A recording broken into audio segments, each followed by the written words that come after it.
सभी वर्ग के लोग इस भव्य समारोह में इकट्ठा हुए हैं। एक छत के नीचे हम सभी गुरु रविदास जी की प्रतिमा के प्राण प्रतिष्ठा के समारोह में यहाँ पर अपनी उपस्थिति हमने दर्ज कराई है। मैं सभी लोगों की ओर से श्री रविदास महाराज की ओर से एक बार फिर आपसे नंदन करता हूँ, अभिनंदन करता हूँ, स्वागत करता हूँ। सबसे पहले हमारे यहाँ जो आज मुख्य अतिथि आए हैं, मैं श्री रविदास महासभा के अध्यक्ष श्री नंदलाल जी, दूसरे रोजगार के हमारे मुख्य अतिथि संत शिरोमणि श्री सुखदेव महाराज जी, उनका हमारा से स्वागत है। श्री नंदलाल जी।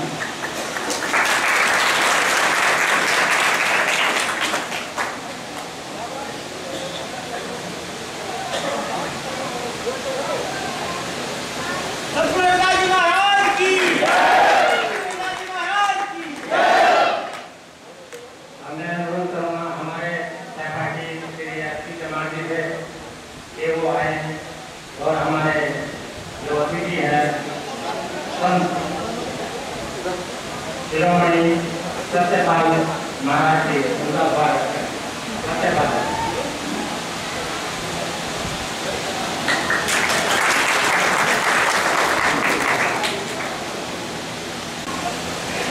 हमारे माननीय श्री गोपीनाथ जी का स्वागत करें।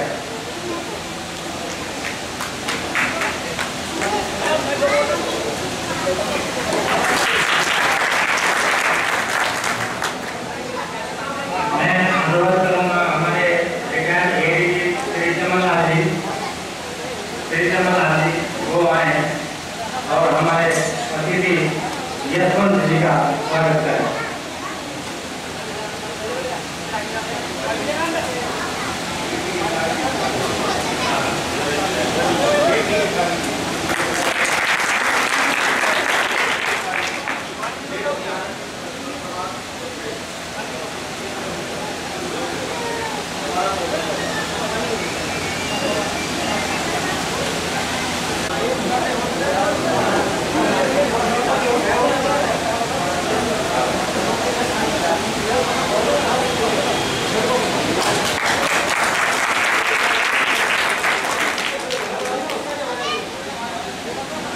मैं अनुरोध करूंगा श्री बल्लाल सिद्धू जी से, बल्लाल सिद्धू जी वो आए और हमारे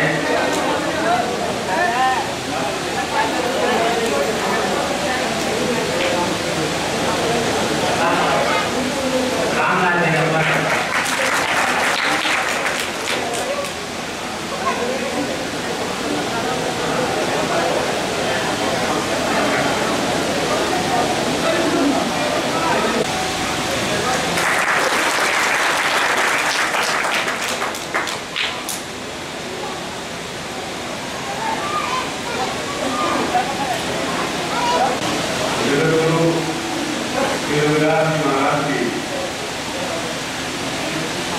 प्रतिमा का नाम करने के लिए उपस्थित हुए महात्मा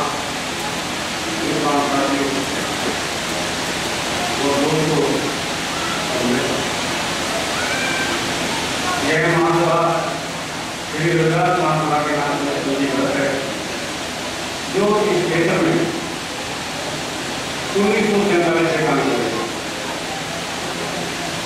आजादी की लड़ाई में जो हमारे पूर्वज थे उन्होंने बढ़ चढ़ करके हिस्सा लिया और समाज के उत्थान के लिए भी उन्होंने कई आंदोलन चलाए और उसी आंदोलन के सिलसिले में उन्होंने 5 प्राइमरी पाठशालाएं और एक छात्रावास उन्हीं की है उन्हीं लोगों का जिसकी प्रांगण में आज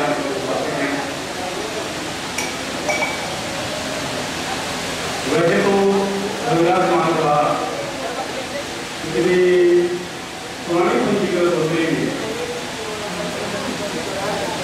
हम लोग बीच की करीब में 1980 के दशक में हम लोग चल गए थे किसी गांव में।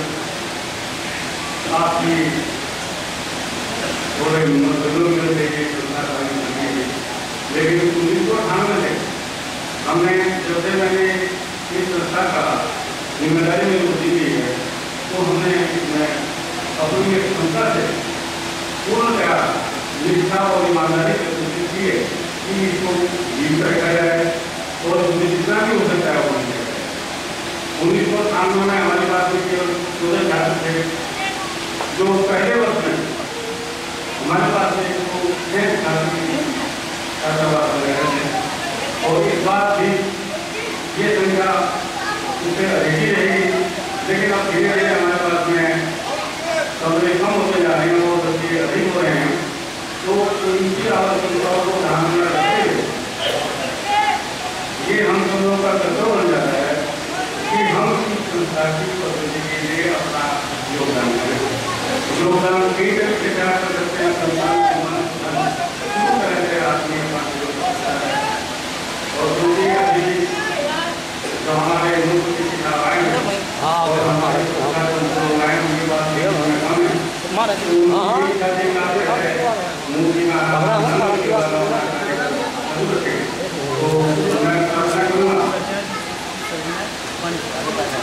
अपने मुल्क की किसी से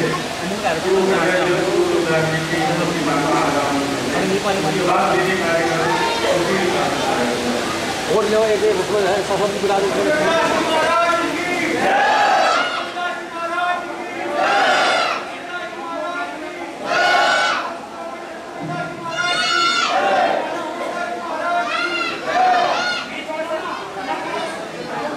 मैं उनसे अनुरोध कर रहा हूँ कि वो सभी लोग बाहर मत जाएं, अपना स्थान को छोड़ के बाहर मत जाएं प्लीज।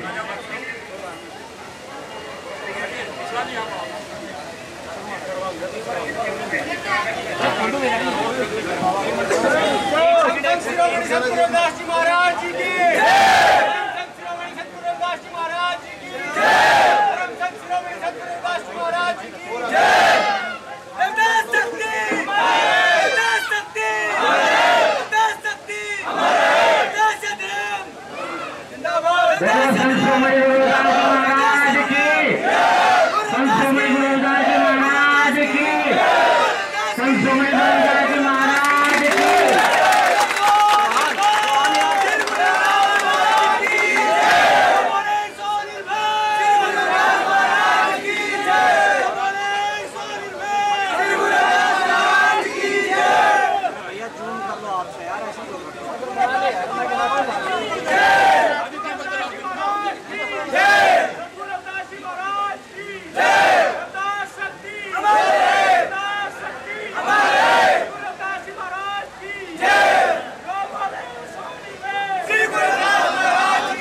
सभी हमारे जो गणमान्य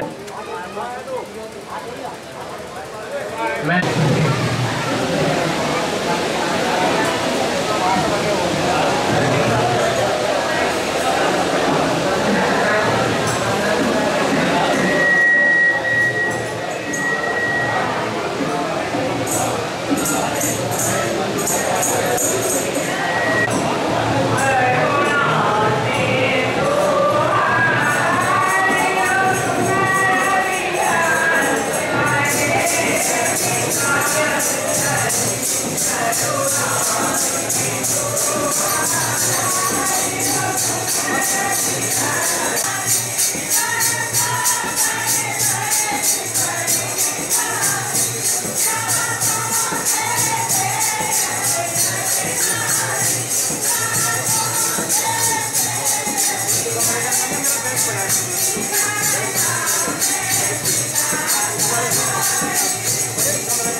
बुलंद साहब है, हमारी अंजना है जो ये भजन बनाएंगे, हमारी अंजना।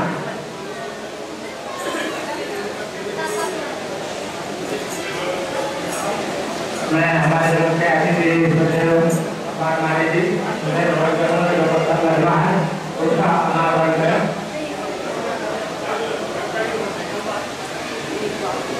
हमारी अंजना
जिस प्रतिमा का अनावरण हमारे मुख्य अतिथि जी ने किया है,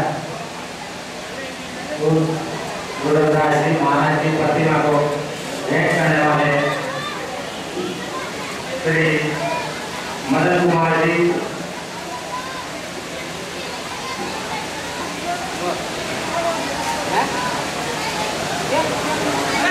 श्री मदन कुमार जी, अनुरोध करूंगा मदन कुमार जी पुत्र सर्वदेवी कमाई गाँव गांधी द्वारा नगवा में रखते हैं। मैं मुख्य अतिथि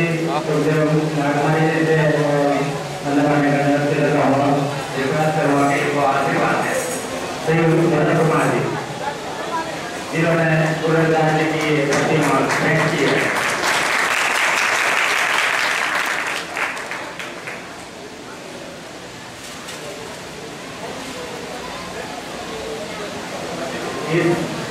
श्री रविदास महासभा जो बढ़ती आ रही है, जैसे कि अल्लाह ने बताया, आज बहुत ऊंचाई पर है और इस ऊंचाई पर लाने का श्रेय आप सभी को जाता है। यहाँ की जनता को सबसे ज्यादा श्रेय जाता है और इसी श्रेय में जुड़ने वाले जो अभी हमारे साथ जुड़े हैं 1100 रुपये श्री करतार जी के भैया जो काम करें, अच्छी सोच रखे और एक साथ जैसे गुरु रविदास महाराज जी ने कहा था कि मतलब इकट्ठे हो रहना है। तो कहने का भाव है कि आपसे उत्तर प्रदेश में सबसे पहले हम एक चाहेंगे कि अखंड भारतीय विद्यार्थी धर्म संगठन आप लोगों को किसी को मालूम नहीं है। अगर जिसको मालूम है वो बाजू खड़ी कर दो, जिसको भी मालूम है अखंड भारतीय विद्यार्थी धर्म संगठन ने ये 2 लोगों की बाजू खड़ी किया। बाकी किसी क्योंकि आपके बैनर के ऊपर अगर लिखा होता तो आपको पता चलता कि अखंड भारतीय विद्यार्थी धर्म संगठन की क्या है, ये कौन सा नया एटम बम है, एटम बम।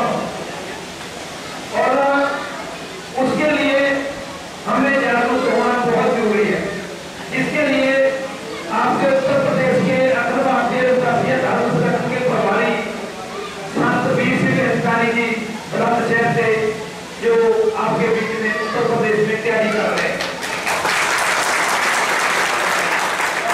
और अखंड भारतीय विद्यार्थी धर्म संगठन के अखंड भारतीय विद्यार्थी कोई बात नहीं, कोई बात नहीं, अखंड भारतीय विद्यार्थी धर्म संगठन के जो हमारे चंडीगढ़ से अखंड भारतीय विद्यार्थी धर्म संगठन के प्रभारी चंडीगढ़ के संत सत्यपाल दास जी वो भी हमारे बीच में आए हैं। और अखंड भारतीय विद्यार्थी धर्म संगठन के जो मूवमेंट चलाने वाले हमारे बीच में अपने डीजीपी साहब भी है, हमारे दरभंगा जी, संत कुमार दरभंगा जी सेंट्रल कमेटी दिल्ली के वहां से पहुंचे हैं। और हमारे अखंड भारतीय विद्यार्थी धर्म संगठन चलाने के लिए हमारे एसपी चमार साहब आपके जहाँ के कुंडली के जो भी, तो और भी हमारे बहुत से हमारे बांग्ला जी भी पहुंचे हैं और हमारे जलंधर से महेश साहब पहुंचे हैं जो कि इंग्लैंड अमेरिका में भी ये प्रचार करते हैं। कहने का भाव है अखंड भारतीय धर्म संगठन की मूवमेंट संत सुखदेव महाराज जी ने चलाई। संत सुखदेव महाराज जी के नाम के पीछे बहुत से लोग वो होने के बीच में वाघमारी भी बोलते हैं। कहने का वहां का नाम इनका सुखदेव वाघमारी नाम था, लेकिन कहते हैं कि गुरुओं ने कहा कर्म ऐसा कीजिए कि लोग पूछे तुम्हारा गुरु कौन है। आप ऐसा काम कीजिए कि वो खुद पूछेंगे यार तुम्हारा गुरु कौन है। वो काम संत सुखदेव जी महाराज जी ने किया और करके दिखा दिया। वो महान हस्तियां में आपके इलाके में मेरा ख्याल किसी को मालूम नहीं होगा। इन्होंने साहब कांशीराम को पुणे में जितना करोड़ों रुपया पुणे में साहब कांशीराम को दिया मूवमेंट चलाने के लिए, जब मूवमेंट शुरू किया गया था। बाद में इधर आया मूवमेंट जो है इधर आया। पहले कांशीराम साहब ने वहां से इस्तीफा दिया था, वहां के महाराष्ट्र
भाई रविदास जी को और इस सभा में जो जुड़े हुए सारे कार्यकर्ता उनको लाख मैं देता हूँ कि उन्होंने ये काम किया और गुरु महाराज की स्थापना की।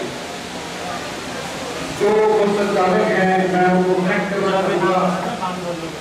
गुरु रविदास जी रामानंद जी के शिष्य नहीं थे। आप इतिहास उठा के पढ़ ले, यही व्यक्ति ये टीचर नहीं आ रहा। शरारती तत्वों ने लिखने की कोशिश तो की है कि रामानंद जी ने गुरु रविदास जी को अपना शिष्य माना है, पर गुरु रविदास जी ने अपनी वाणी में कहीं नहीं माना कि उनके गुरु रामानंद जी थे।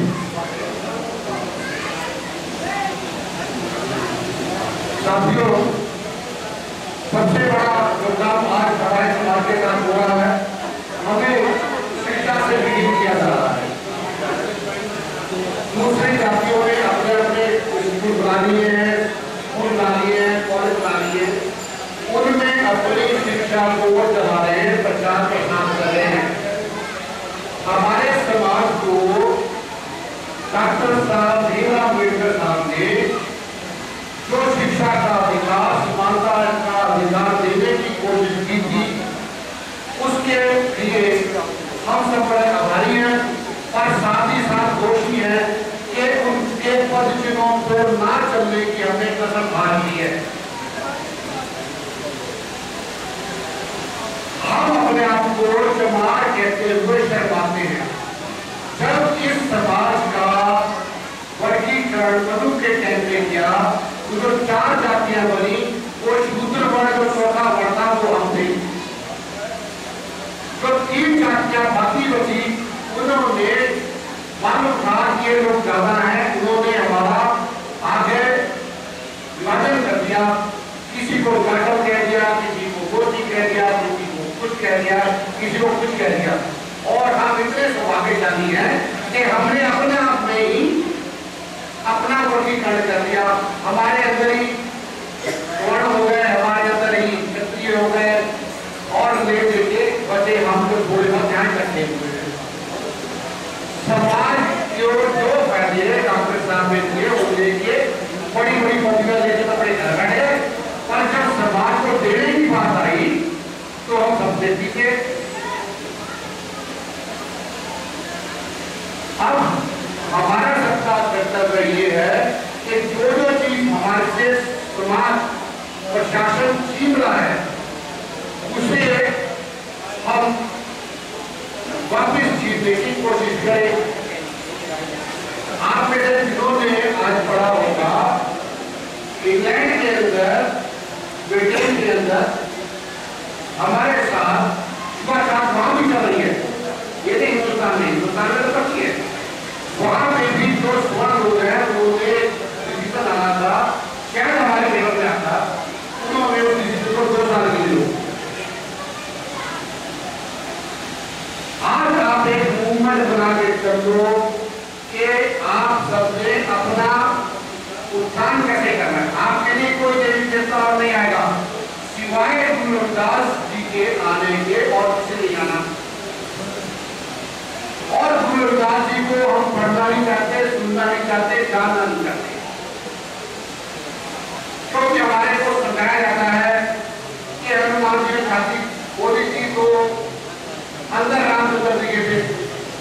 आप गुरु रविदास जी को बोलो, जब उनको काशी नरेश के सामने प्रस्तुत किया कि ये झूठ बोलते हैं, उन्होंने अपनी छाती के 4 युगों के जो हम विरोध करते हैं उन्होंने निकाल के दिखाए। हमें कहा गया कि फला देवता ने पत्थर चढ़ाए और वहां से पुल बन गया, रामचंद्र जी गए।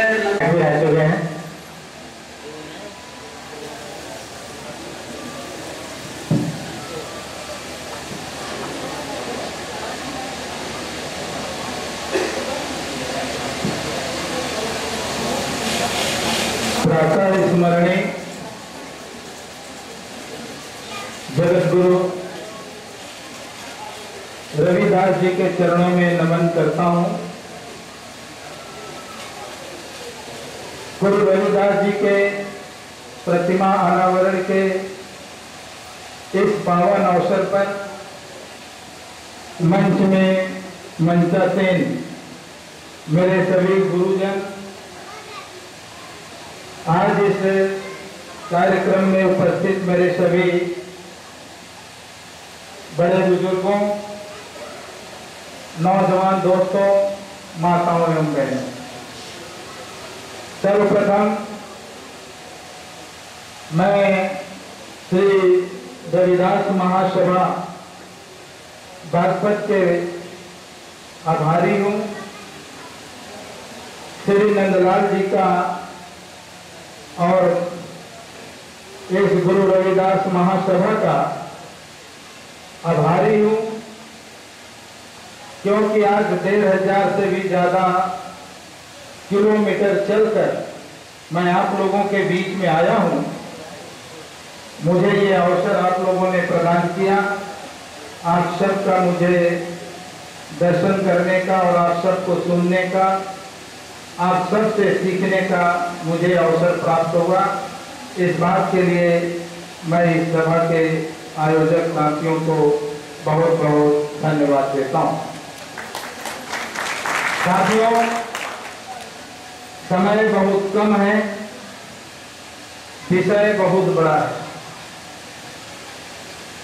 जो पॉम्पलेट मुझे मिला आप लोगों के माध्यम से, उसमें हमारे सामाजिक उत्थान के बारे में, हमारे आर्थिक उत्थान के बारे में, हमारे धार्मिक उत्थान के बारे में, सांस्कृतिक उत्थान के बारे में, ऐसे बहुत सारा विषय उस पॉम्पलेट में लिखा हुआ है।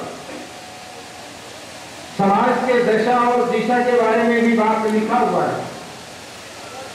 अगर उन तमाम सारे विषयों के बारे में बात करें तो काफी लंबा समय हो जाएगा, लेकिन जो विषय अभी यहाँ पर मंच में चल पड़ा है और जिस विषय को लेकर अभी हमारे डॉक्टर साहब यहाँ पर बोल करके गए हैं, मैं उनकी बातों को किसी प्रकार से कोई आलोचना नहीं कर रहा हूं, लेकिन एक बात मैं कह सकता हूं कि जो जाति के नाम पर हमें अपमान किया जाता है, मेरे दोस्तों, अगर आप पूरे इतिहास को देख लें तो हमारे किसी भी गुरु ने, किसी भी संत ने, किसी भी महापुरुष ने इस जाति को स्वीकारने का काम नहीं किया है, बल्कि जाति को समूल नष्ट करने का अभियान हमारे गुरुओं ने चलाया। जब जाति को मिटाने की बात कही गई है तो फिर हम जाति को फिर से क्यों मजबूत बनाने की बात करें।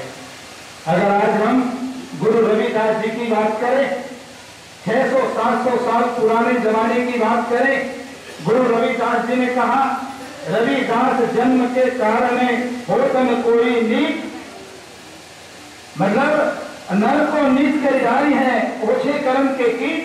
अगर ये बात गुरु रविदास जी ने कहा तो इसका मतलब है कि वो जातिवाद को मिटाना चाहते थे, जातिवाद को नकारते थे, जातिवाद को जिंदा रखना नहीं चाहते थे।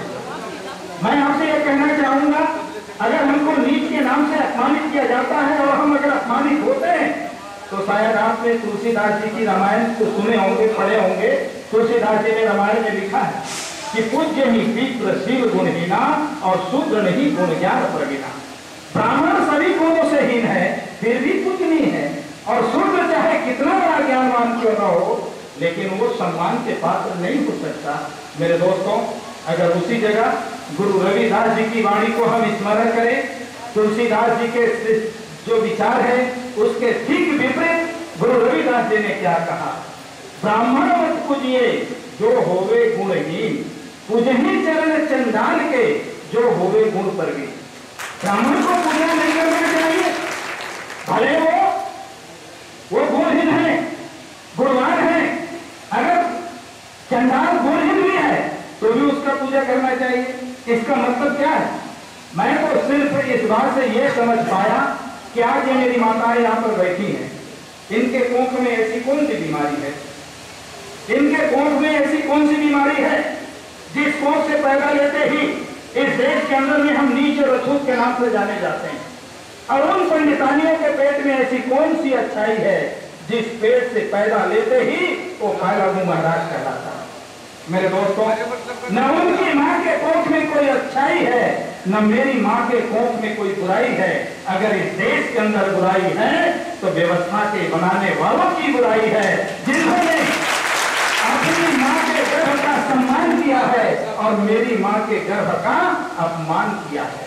मेरे दोस्तों, जिस माँ के गर्भ का अपमान हुआ है उस माँ के गर्भ के सम्मान को बढ़ाने का काम आज से 600-700 साल पहले गुरु रविदास जी इस भारत की धरती में पैदा होकर के अपनी माँ के गर्भ का सम्मान को बढ़ाने का काम किया, हमें इंसान का दर्जा दिलाने का काम किया। इसलिए आज हम गुरु रविदास जी को अपना गुरु मानते हैं, उद्धारक मानते हैं। निश्चित रूप से मेरे दोस्तों, अगर इस देश के अंदर में परिवर्तन आया है तो ये अपने आप नहीं आया, ये भगवान के कारण नहीं आया, कुदरत के कारण नहीं आया, ये परिवर्तन अपने आप नहीं हुआ, किस्मत के कारण नहीं हुआ। अगर इस देश के अंदर परिवर्तन हुआ है तो संत गुरुओं के आंदोलन के कारण हुआ, संत गुरुओं के आंदोलन के कारण हुआ। चाहे वो तथागत गौतम बुद्ध जी हो, चाहे गुरु कबीर साहब हो, चाहे गुरु रविदास जी हो, चाहे गुरु घासीदास जी हो, चाहे महात्मा फुले हो, चाहे छत्रपति साहू महाराज हो, चाहे बाबा साहेब डॉक्टर अम्बेडकर हो, चाहे मान्यवर काशीराम जी हो। अगर आज देश के अंदर में इस समाज का मनोबल बढ़ा है, हौसला बढ़ा है, तो हमारे गुरुओं के कारण बढ़ा है, महापुरुषों के कारण बढ़ा है। मेरे दोस्तों, समाज में जो बदलाव आया है तो आप सबके नजरों के सामने है। एक बात की तरफ मैं आपका ध्यान आकर्षित करना चाहूंगा चंद लफ्जों में, क्योंकि हमारे गुरुओं ने जिस आर्थिक दिशा की ओर हमको ले जाने का कोशिश किया, लेकिन आज भी हम उनके आर्थिक चिंतन के बारे में कोई विचार नहीं करते, कोई सोच विचार नहीं करते। आज भी हम लाचारी और मजबूरी की जिंदगी जीना पसंद करते हैं। आपने पहले ही लाइन में लिखा है, पराधीनता पाप है, जान ले मैं रविदास पराधीन से कौन करे है। पराधीनता पाप है, जब दूसरों के ऊपर निर्भर रहना पाप है, ये गुरु ने कह दिया है, तो क्यों आज तक के आत्मनिर्भर बनने की बात क्यों नहीं सोच रहे हैं? क्यों आत्मनिर्भर बनाने का काम हम नहीं कर रहे हैं? क्या हम लोग अपने समाज को आत्मनिर्भर बनाने का काम कर रहे हैं? क्या हम लोगों ने आत्मनिर्भर बनने की दिशा में कोई प्रयास कर रहे हैं? मेरे दोस्तों, आज भी हम पराधीन की जिंदगी जीना कबूल कर रहे हैं। ये सबसे पहले अगर हम अपने महापुरुषों के आर्थिक चिंतन की दिशा में विचार करें तो सिर्फ गुरु रविदास जी ने हमें आत्मनिर्भर बनाने की बात नहीं कही। इसके साथ ही अगर हम कबीर साहब की बात करें तो कबीर साहब ने भी कहा कि कर भैया बड़ा अपनी छाड़ गिरानी आस और जाके घर नदी बहे तो मरत किया। अपने आप को आत्मनिर्भर बना। छत्तीसगढ़ में गुरु घासीदास जी पैदा हुए। गुरु घासीदास जी ने भी हमें क्या कहा? गुरु घासीदास जी ने कहा कि रोटी, कपड़ा और मकान ये तीनों सतलोक समान। सतलोक ऊपर में कोई स्वर्ग नहीं है, धरती के नीचे कोई नर्क नहीं है। जिस धरती में आप जिंदा हो यही आपका स्वर्ग है और यही आपका नर्क है।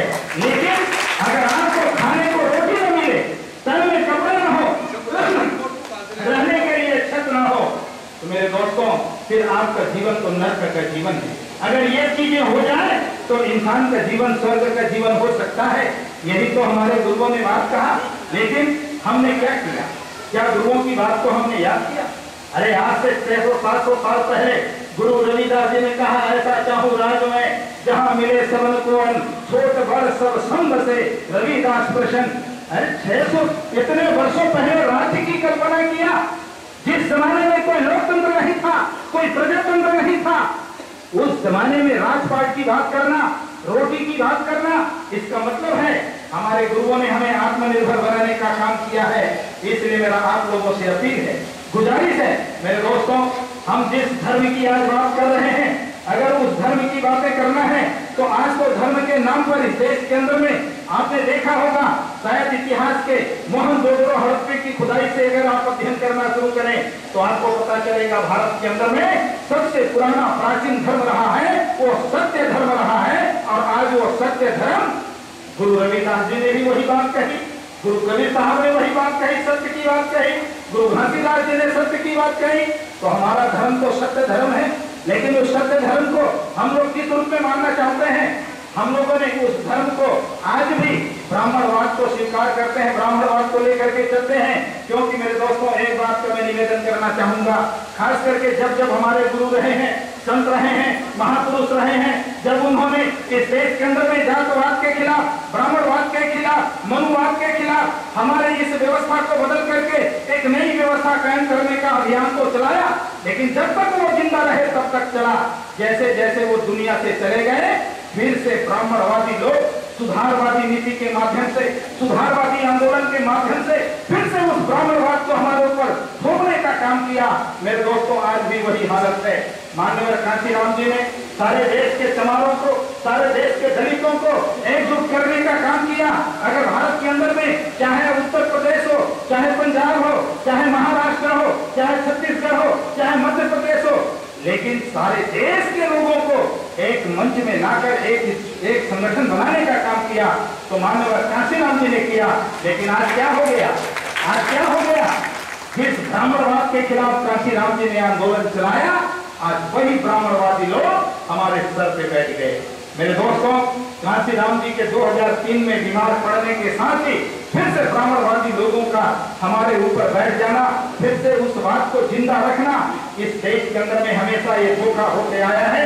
मेरा आपसे करवत प्रार्थना है, निवेदन है, मेरे दोस्तों, चाहे अम्बेडकर का जमाना हो, चाहे कांशीराम जी का जमाना हो, चाहे गुरु रविदास जी का जमाना हो, चाहे घासीदास जी का जमाना हो, जब जब ये जिंदा रहे हैं, आंदोलन चलते रहा, जब तक आंदोलन चला तभी परिवर्तन आया। लेकिन आज जब महापुरुष चले जाते हैं तो फिर से वो ब्राह्मणवादी लोग अपनी सुधारवादी नीति के माध्यम से हमें रोकने का काम करते हैं, और वही आंदोलन फिर आज रुक रहा है। इसलिए मैं आपसे प्रार्थना करना चाहता हूँ, संतों को, गुरुओं को निवेदन करना चाहता हूँ, बुजुर्गों को निवेदन करना चाहता हूँ, नौजवानों को निवेदन करना चाहता हूँ, आने वाली पीढ़ी को भी मैं इस बात के लिए अपील करना चाहता हूँ। मेरे दोस्तों, ये आंदोलन रुकना नहीं चाहिए। ये आंदोलन, ये विचारधारा का प्रवाह जो है हमेशा चलते रहना चाहिए। तभी कहीं हम लोग अपने विचारधारा को जिंदा रख पाएंगे, अपने धर्म की स्थापना को हम स्थापना कर पाएंगे, अपने लोगों का आर्थिक उत्थान कर पाएंगे, सामाजिक उत्थान कर पाएंगे, नैतिक उत्थान कर पाएंगे, हमारे लोगों के अंदर में सर्वांगीण विकास कर पाएंगे। इसलिए मैं आप सभी साथियों से ज्यादा समय न लेते हुए, आपने मुझे समय दिया, 2 शब्द मुझे कहने का अवसर प्रदान किया, आप सबका मैं धन्यवाद करते हुए मैं अपनी वाणी को यहीं विराम देता हूँ। आप सभी साथियों को धन्यवाद। जय हिंद, जय भारत, जय गुरु रविदास। था और छत्तीसगढ़ और आंध्र प्रदेश तो बहुत दूर की बात है। मुझे मौका मिला, मैं है उससे रविदासिया धर्म के नाम पे हम पूरे देश में लोग इकट्ठे हो, ये जितने स्टेटों में लोग हैं वो अगर इकट्ठे हो जाएंगे, अगर उनका आपसी तालमेल बन जाएगा, अगर उनका आपस में मेल जोल होगा, तो हमें कम से कम एक प्लेटफॉर्म पे इकट्ठे होने के लिए, एक ताकत अपनी बनाने के लिए पूरा। लेकिन मीराबाई अपना कल्याण कर गई, चांदी अपना कल्याण कर गई। उसके बाद में महात्मा ज्योतिराव फुले जी हुआ, गुरु रविदास महाराज जी के ज्ञान दर्शन किया, शिक्षा का प्रचार प्रसार किया, उनके नाम पर कितने कॉलेज यूनिवर्सिटियां हैं।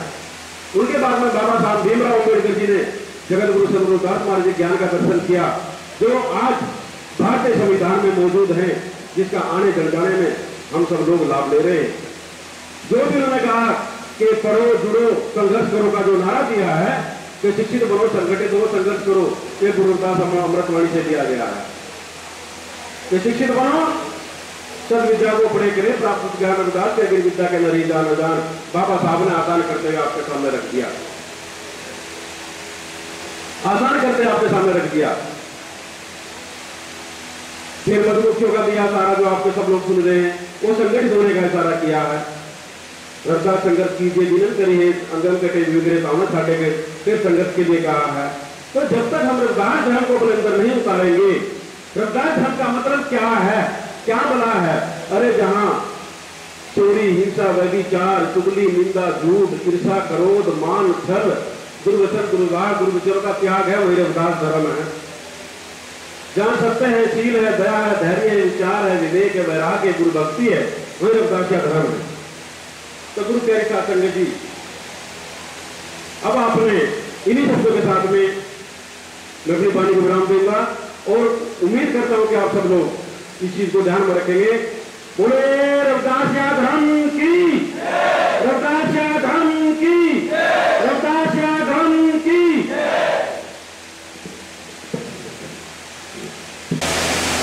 हर सो हीरा छाड़ के कर है आने की आस, नर दो जख जाएंगे सतभा के रविदास।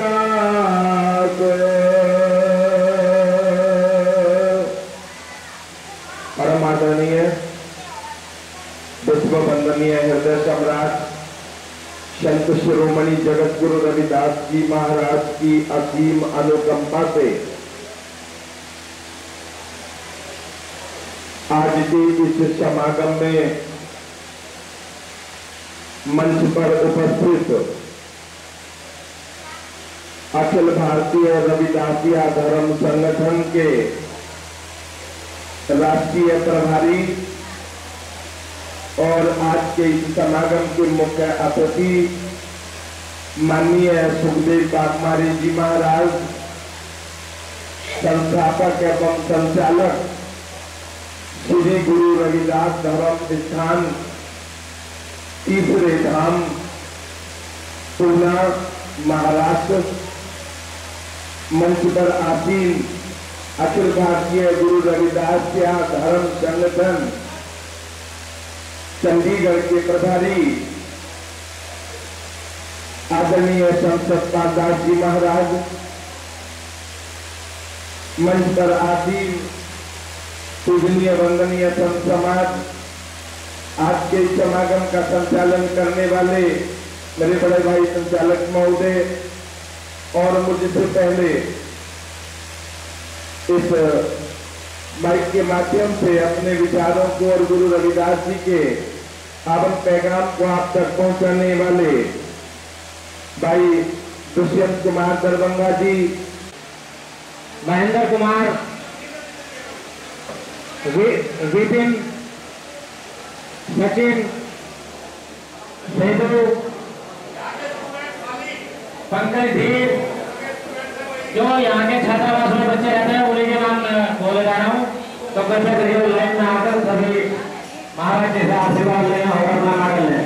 विकास, गौरव, अरविंद, सचिन कुमार, अमरीश, मोहन कुमार, जितेंद्र कुमार, श्यामलाल,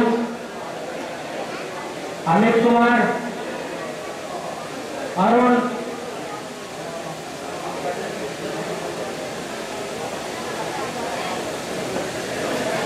दीपक कुमार, अनिल कुमार, भरत मुनि, युवराज,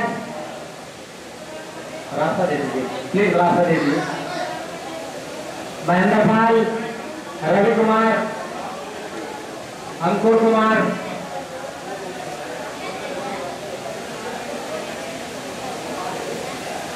सचिन, सोनोपुरी, राम,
बहुत खुशी होती है आज हमारे कोट के रविदासिया समाज के लोग हम इकट्ठा होकर बैठकर अपने गुरु की बात कर रहे हैं, अपने समाज की बात कर रहे हैं, अपने महापुरुषों को आप याद कर रहे हैं। यहाँ पर मुझे बहुत बड़ी खुशी हो गई जो आज यहाँ छत्रा निवास में गुरु महाराज के नाम से जो छत्रा निवास है, आज यहाँ पर हम लोग इकट्ठा होकर जो गुरु महाराज की बात कर रहे हैं, मुझे बहुत खुशी हो गई। जो ये छत्रा निवास जिन महापुरुषों ने बनाया था, मैं उनको बधाई दे रहा हूँ। और जो आज लोग जो ये चला रहे हैं, जो कमेटी के लोग हैं, मैं उनको ही बधाई दे रहा हूँ। बहुत खुशी की बात है, आप अपने समाज के बच्चों के लिए बहुत महान कार्य कर रहे हैं। गुरु महाराज